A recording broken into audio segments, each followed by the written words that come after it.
Ayun, good afternoon po. Ito po pala yung bago naming design na pigeon loop.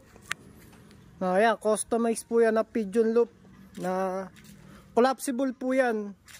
Ayan, meron po siyang liso sa likod, tapos long span, tapos insulation yung pinaka ilalim ng long span niya. Kagandahan dito, collapsible.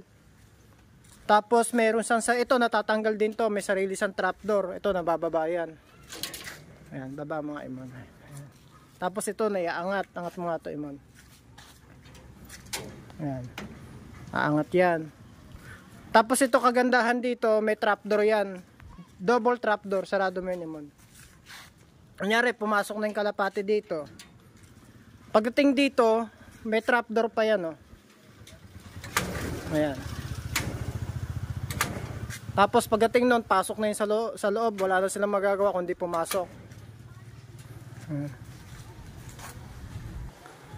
Tapos ito, may pinaka-canopy yan sa pinakaharap. Tapos sabitan ng trapal. Kasi dito wala namang liso dito. Tapos ito yung pinto niya. Pasok kayo man sa loob.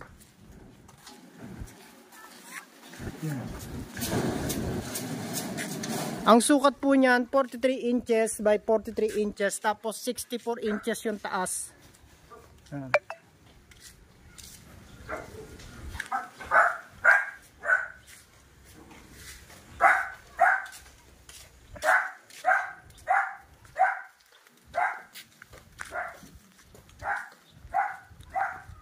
Ayan.